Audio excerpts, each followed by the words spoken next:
Hello, YouTube. I just realized I haven't done a video in a year and like 3 or 4 months. Um, I am. I decided to do it because my car with my wallet was stolen 2 mornings ago. And I've been dealing with that crisis on top of being, a mom. And my 6-year-old is in kindergarten and he plays t-ball. My 17-year-old's in high school, so she's a little easier. But someone that I followed really early in my stroke, Brian Scott Redd, or Reed, I'm not sure what his last name is. It's R-E-D-D. So that'd be Red, right?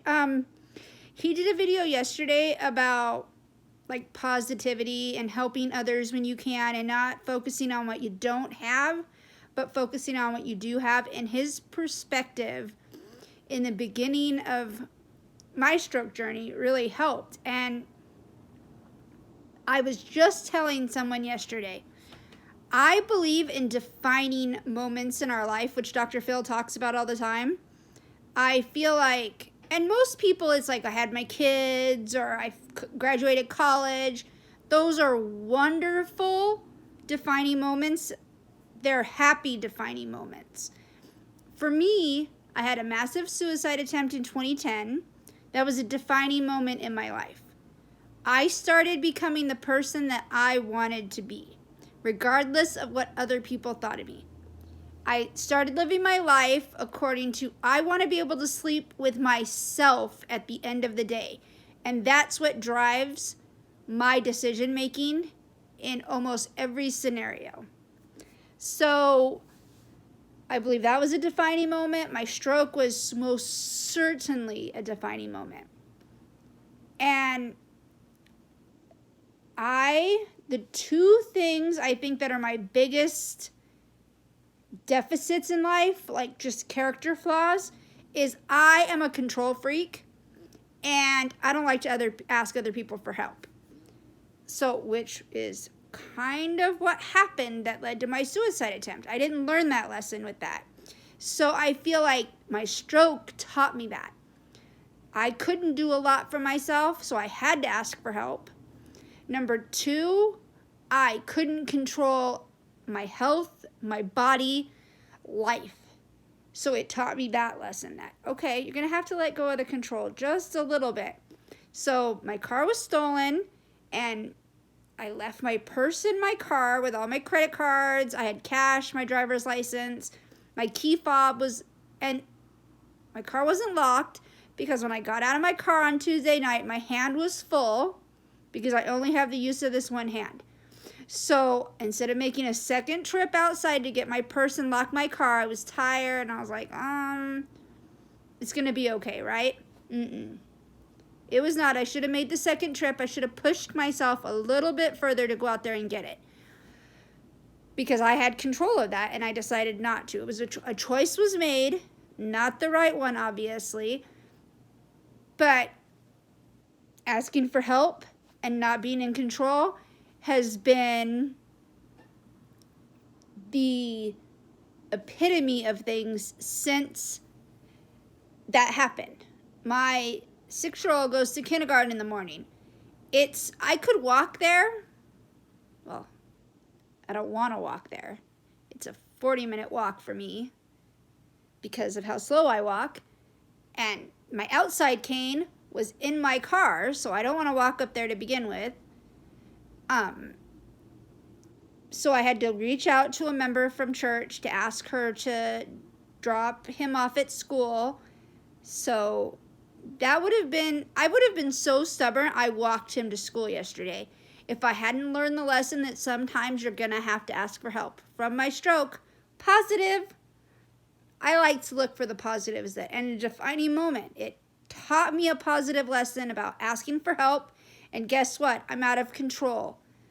I have to rely on my banks and my insurance company to help do their job. And my bank has been a fantastic help during this. my insurance company, State Farm, I bank with Navy Federal Credit Union. An amazing job they did. The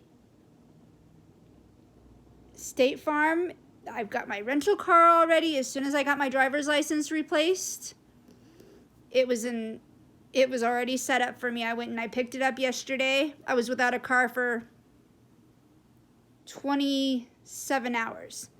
My insurance company, amazing people. The police department came here and took a police report for my car. I don't know if they will find it or not, but I can't control that. So I'm going to leave that to the people who take care of it. And I'm just going to think, you know, it could be worse. Oh, it could be so much worse. So I can just let the rest roll off my back because I can't, because of my defining moment, which was my stroke. One of them was my stroke that taught me to just do that.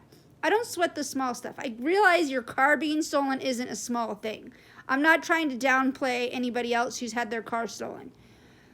But I have insurance because that's what the law says, and my insurance is doing what they need to do, and my bank is doing what they can do. My bank had my credit cards turned off within an hour, thank the Lord. Within an hour of the first charge. So they already had that started, and they stopped them from accessing every cent I had. Which is, you know what people do, they wipe you out when they can. And my bank made sure that that didn't happen. It's really a testimonial to a choice was made by me to bank with Navy Federal, and a choice was made by my husband to use State Farm. Those were two really great choices that helped make the choice that I made to not make a second trip out to my car amazing. And it does suck because I'm a stroke survivor and I struggle. But you know what? I'm doing it. I'm getting through it. And I wanted to just share with you guys, Brian is an amazing survivor DJ. His attitude to me is priceless.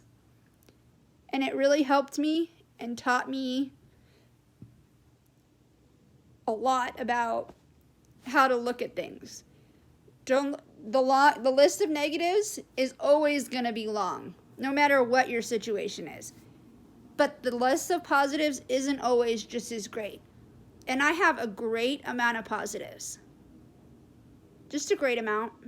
And people look at me when I'm happy and I'm not angry, and they think I'm crazy.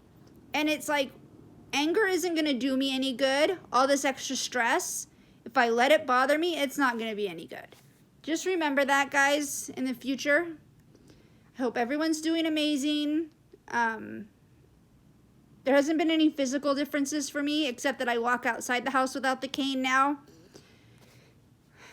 which isn't nice. I use the cane sometimes if I'm real tired, but still nothing in my arm, but that's okay because I'm living life every day. Happy May, everybody. I hope my May gets better. Bye.